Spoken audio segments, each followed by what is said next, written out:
전국이 연일 불볕더위로 신음하고 있습니다. 부산도 연일 최고 기온을 경신하고 있는 가운데 온열 질환으로 병원을 찾는 사람도 급격히 늘고 있습니다.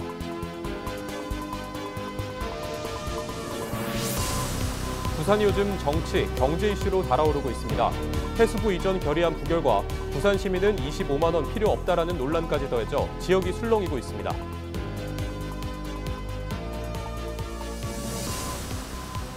부산 글로벌 허브도시 특별법과 북극항로 지원 특별법을 단일 법안으로 통합 입법하자는 의견이 제기됐습니다.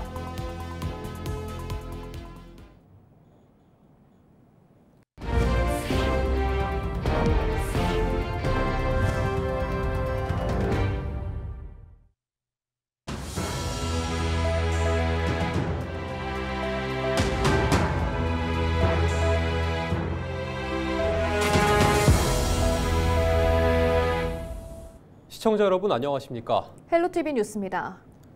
가뜩이나 폭염으로 뜨거워진 부산이 요즘 정치, 경제 이슈로 더 달아오르고 있습니다. 해수부 이전 결의안 부결과 부산 시민은 25만 원 필요 없다라는 논란까지 더해져 지역이 술렁이고 있습니다. 권정숙 기자입니다. 부산 경제의 상징, 부산 상공회수 건물에 해양수산부 부산 이전을 환영한다는 대형 현수막이 걸렸습니다. 동구, 영도, 강서, 중구, 남구까지 각 지자체는 해수부를 유치하겠다며 경쟁적으로 뛰어들었고 구의회와 학부모들도 나서 유치 목소리를 높였습니다. 박형중 시장도 초당적 협력을 강조하며 힘을 보탰습니다. 해양수산 정책의 살아있는 현장입니다. 부산 신항, 녹산 산단, 명지국제신도시, 가덕신공항, 배후물류단지가 모여있는 해운 항만 산업의 현재이자 미래가 만나는 곳입니다. 초, 중, 고교, 계획적인 주거단지와 병원, 문화공간, 공항, 철도, 고속도로로 연결된 탄탄한 교통망까지 공무원 가족들이 안심하고 정착할 수 있는 모든 조건이 여기에 있습니다.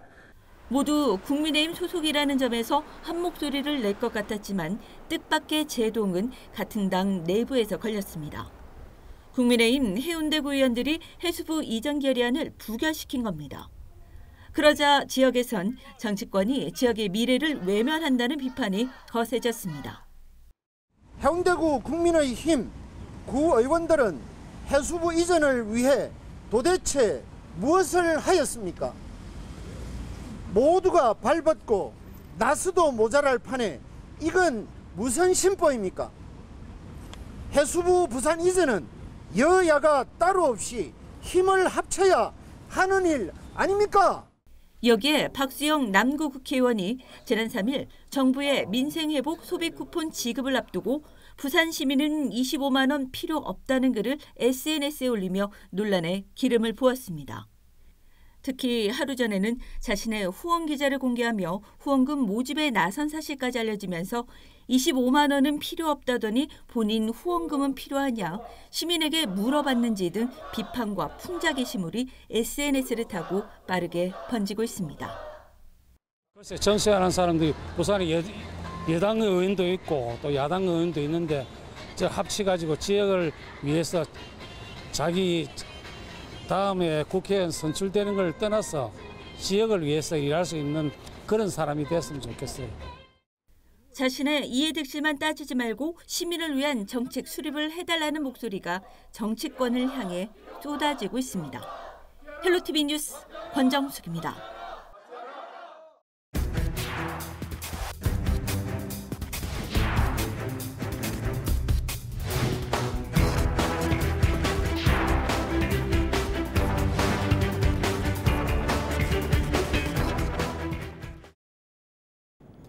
전국이 연일 불볕더위로 신음하고 있습니다.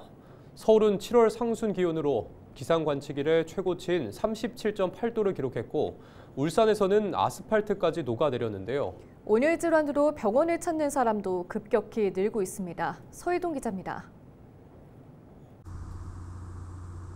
뜨거운 햇살 아래에서 작업에 열중하고 있는 근로자들. 평소보다 쉽게 지치기 때문에 수시로 시원한 휴게실을 찾아 몸에 열을 내리고 수분도 보충합니다. 얼음과 포도당, 이온 음료를 비롯해 혹시 모를 상황에 대비한 응급키트도 마련돼 있습니다. 온열질환 예방수칙과 조치법을 알리는 문구는 공사 현장 곳곳에 게시돼 있습니다. 온도가 더욱 높아지는 한낮에는 아예 작업이 중지됩니다. 현장에서 뭐 휴게 시설이나 그런 것도 갖춰놓고요. 그리고 요즘같이 더울 때는 조기에 좀 더 일찍 시작해갖고 오후에 한 1시 반 이후에는 작업을 쉬고 있습니다. 무더위에 물도 말라가고 있습니다. 호수의 수면이 내려가며 물이 차 있던 자국만 선명하게 남겨졌습니다. 도로의 아스팔트는 그야말로 녹아내릴 듯합니다. 한낮에는 노면 온도가 50도 이상으로 치솟고 복사열까지 올라오며 도심을 뜨겁게 달구고 있습니다. 콘크리트 건물로 빽빽한 도심은 열기가 빠져나가지 못하는 열섬 현상으로 더욱 무덥습니다. 온열 질환으로 응급실을 찾은 사람은 7일까지 총 977명으로 추정 사망자는 7명에 달합니다. 이번 더위는 당분간 지속될 것으로 보입니다. 우리나라 대기 상하층이 뜨거운 고기압으로 덮여 있는 상태입니다. 특히나 대기 하층에서는 동풍이 불어들며 동해안보다는 서쪽 지방을 중심으로 매우 더운 날씨가 지속이 되고 있고요. 이러한 기압계는 이번 주 내내 유지되면서 계속해서 당분간 더울 것으로 예상됩니다. 온열 질환을 예방하려면 한낮의 외출과 야외 활동은 되도록 피해야 하고 갈증이 느껴지지 않더라도 물을 자주 마시는 것이 좋습니다. 특히 체감 온도가 더 높을 수 있는 작업장과 논밭, 도로 등에서는 더욱더 주의해야 합니다. 헬로티비 뉴스 서희동입니다. 낮 최고 기온이 35도에 달하며 연일 폭염이 이어지고 있습니다. 여름철 농촌의 가장 뜨거운 일터인 비닐하우스 안에서는 무려 50도에 육박하는 더위 속에서 농민들이 온종일 작업을 이어가고 있습니다. 전주현 기자가 현장을 다녀왔습니다. 이른 아침 경남 밀양의 한 딸기 재배 비닐하우스. 뜨거운 열기에 숨이 턱하고 막힐 정도지만 농민들은 하루 일과를 멈출 수 없습니다. 단열이 되지 않는 비닐하우스 안은 낮 시간 50도를 넘기기도 하며 폭염 속에서는 말 그대로 찜통이 됩니다. 제가 서 있는 이 비닐하우스 앞의 기온은 36도를 가리키고 있습니다. 그늘 하나 없는 이곳에도 충분히 덥지만 지금부터는 비닐하우스 안으로 직접 들어가 보겠습니다. 온도계를 세워놓은 지 10분도 채 되지 않아 비닐하우스 안의 온도를 확인해 보니 48.2도를 가리키고 있습니다. 불과 몇 걸음 옮기지도 않았는데 온도 차이는 10도 이상이 차이 납니다. 경남 밀양시는 지난 6월 27일 폭염주의보가 발령된 데 이어 다음 날인 28일에는 폭염 경보로 격상되며 열흘 넘게 찜통더위가 이어지고 있습니다. 여기에 비닐하우스라는 습도까지 높은 환경 속에서 하루 종일 작업해야 하는 농민들에게는 열사병과 같은 온열 질환이 가장 큰 걱정거리입니다. 힘들죠. 안에 들어가면은 지금 팍팍 후끈후끈하고 찝니다. 그렇기 때문에 오전 한 9시 반 되면 일 못합니다. 그리고 오후에는 아예 하려고 생각도 하시면 안 되고. 계속된 열대야로 체력이 떨어진 상태에서 장시간 야외 작업을 할 경우 자칫 건강을 해칠 수도 있는 상황. 연이은 폭염에 지자체도 대응에 나섰습니다. 냉방조끼와 물안개 분사장치 등을 농가에 지원하며 농민들의 작업 환경 개선에 힘쓰고 있습니다. 기술센터와 읍면 동장들을 통해서 매일 시약 시간대 1시부터 5시까지 예찰 활동을 다니고 있습니다. 농업인들한테 저희가 낮 시간 일할 때 뭐가 필요한가 이런 것도 설문조사를 하고 있고 그런 것도 홍보 물품을 배부하려고 지금 계획 중에 있습니다. 질병관리청은 농장 없이 물을 충분히 마시고 주기적으로 휴식을 취할 것을 권고했습니다.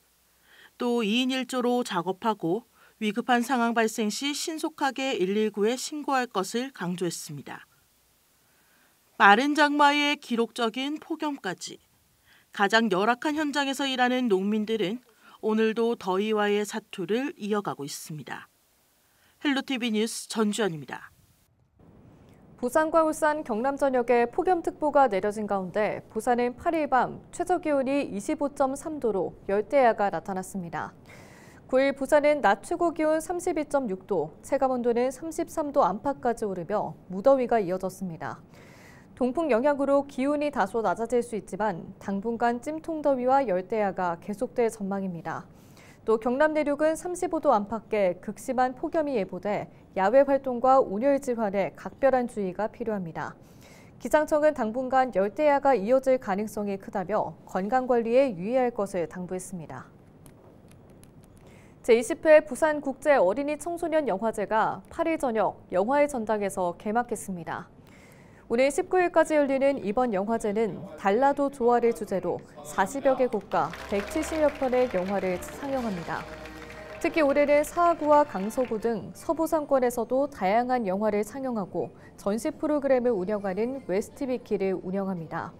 또 행사 기간 영화의 전당을 중심으로 어린이들을 위한 체험 프로그램과 미디어 아트 전시, 영화 워크숍 등이 진행되며 배우와 감독을 직접 만날 수 있는 비키 클래스 프로그램도 마련됩니다. 8일 오후 3시 55분쯤 기장군 기장읍의 한 도로에서 차량 석 대가 잇따라 충돌하는 사고가 발생했습니다. 진입 차량이 2차로와 1차로 운행 차량을 연이어 들이받으며 2차로 차량은 중앙분리대를 넘어 반대편 차로에 전복됐습니다. 이 사고로 운전자와 동승자 등 4명이 경상을 입고 병원으로 옮겨졌으며 모두 음주운전은 아닌 것으로 확인됐습니다. 경찰은 블랙박스와 CCTV를 확보해 정확한 사고 경위를 조사하고 있습니다. 부산시가 기장군 장안읍 일원에 114만 제곱미터 규모의 동부산 2파크 2단계 일반 산업단지를 조성합니다. 새 산업단지는 주거, 교육, 문화, 상업시설을 함께 갖춘 일명 직주락 자족형 산업단지로 개발되며 공동주택 1,900여 세대 중 절반은 입주기업 종사자에게 특별 공급될 예정입니다.